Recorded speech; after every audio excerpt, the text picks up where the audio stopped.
புதன்கிழமை vlog பார்த்துடலாமா? காலையில் எழுந்திரிச்சோன்னே கிச்சனுக்குள்ளே போய் நீங்கள் என்னடா பிரேக்ஃபாஸ்ட் பண்ணீங்க அப்படின்னு சொல்லிட்டு சாப்பிட்லாம் அப்படின்னு பார்த்துக்கல்னு போய் காலையில் எழுந்திரிச்சோன்னே என்னடா குக் பண்ணலாம் இன்றைக்கி அப்படின்ட்டு யோசிக்கிற கிழமை மாறி போச்சு. ஆமாங்க, பிஃபோர் மேரேஜ் நான் வந்து காலையில் எழுந்திரிச்சு ப்ரஷ் பண்ண உடனே கிச்சனுக்குள்ளே தான் போவேன். இன்றைக்கி என்ன பிரேக்ஃபாஸ்ட் பண்ணியிருக்காங்க, என்னடா சாப்பிட்லாம் அப்படின்னு சொல்லிட்டு பார்ப்பேன். ஆனால் இப்போ எல்லாமே தலைகீழாக மாறிடுச்சு. எனக்கு எப்படின்னா நான் வந்து முன்னாடி நாளே எல்லாமே ப்ரீ பிளான் பண்ணி வச்சுருவேன். இன்றைக்கி மார்னிங் பிரேக்ஃபாஸ்ட் இது பண்ணுறோம், லஞ்சுக்கு வந்துட்டு சாம்பார் பண்ணலாம், நைட்டு வந்து டிஃபனுக்கு இட்லி பண்ணிக்கலாம் அப்படின்னு சொல்லிட்டு யோசித்து வச்சுருவேன்.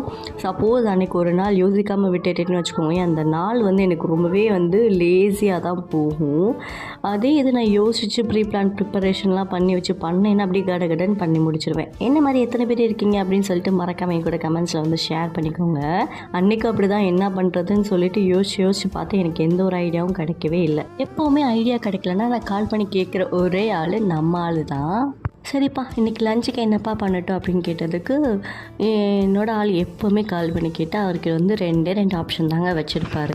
ஒன்று வந்து புளிக்குழம்பு, இன்னொன்று வந்து வெரைட்டி ரைஸு. அன்றைக்கி அவர் கொடுத்த மெனு தான் இன்றைக்கி நான் வந்து குக் பண்ணியிருந்தேன். என்ன அப்படின்னு பார்த்தீங்கன்னா லெமன் ரைஸு, அது கூடவே வந்து கத்திரிக்காய், முருங்கைக்காய், உருளைக்கிழங்கெல்லாம் போட்டு ஒரு காய் கூட்டு, சிக்கன் கட்லெட், அது கூட வந்து பாயில்டு எக் வந்து மசாலா போட்டு ஃப்ரை பண்ணி வச்சுருந்தேன். அன்றைக்கான லன்ச் மெனு இது தான். இந்த காய் கூட்டு வந்து எங்கள் ஊரில் வந்துட்டு ரசம் வச்சாலே இந்த காய் கூட்டு தான் வைப்பாங்க. மற்ற பொரியல் பண்ணுறதை விட இந்த காய் கூட்டு தான் மோஸ்ட்லி வைப்பாங்க. இந்த காய் கூட்டோடு அப்படியே ரசஞ்சோறு சாப்பிடும் போது அப்படியே அமிர்தமாக இருக்கும். ரசத்துக்கு அப்புறம் அது சூட் ஆகிற ஒரே சாப்பாடு வந்து இந்த லெமன் ரைஸு, அப்புறம் வந்து புளி சோறு தான். இதுக்கு மட்டும்தான் செட் ஆகும்.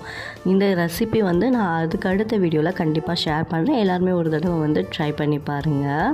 இன்றைக்கான லன்ச் மெனு எனக்கு ரொம்பவே பிடிச்சிருந்துச்சு, ரொம்பவே விரும்பி சாப்பிடுவேன். நம்ம ஆளுக்கு வந்து வெஜ்ஜே ஆகாதா, அதனால் வந்து அவருக்கு வந்து சிக்கன் கட்லெட்டும் முட்டை வந்து பெப்பர் எல்லாமே போட்டு ஃப்ரை பண்ணி கொடுத்துட்டேன். இன்றைக்கான பிளேட் பார்க்குறதுக்கே அவ்வளோ அழகாக இருந்துச்சு. லெமன் ரைஸ் யாருக்கெல்லாம் பிடிக்கும், லெமன் ரைஸ் பிடிச்சவங்க ஒரு எல்லோ கலர் ஹார்ட்டை வந்து கமெண்ட் பண்ணிட்டு போயிருங்க. அப்படியே அங்கன்வாடியிலேருந்து கால் பண்ணியிருந்தாங்களா, போய் எக் இதெல்லாம் வாங்கிட்டு வந்தோம். இன்றைக்கிட்டே உங்களுக்கு எப்படி போச்சு அப்படின்ட்டு மறக்காமல் கமெண்ட்ஸை சொல்லுங்கள். இந்த மாதிரி vlogs பார்க்க நம்ம சேனல் சப்ஸ்கிரைப் பண்ணி வச்சுக்கோங்க. தேங்க்ஸ் ஃபார் வாட்சிங்.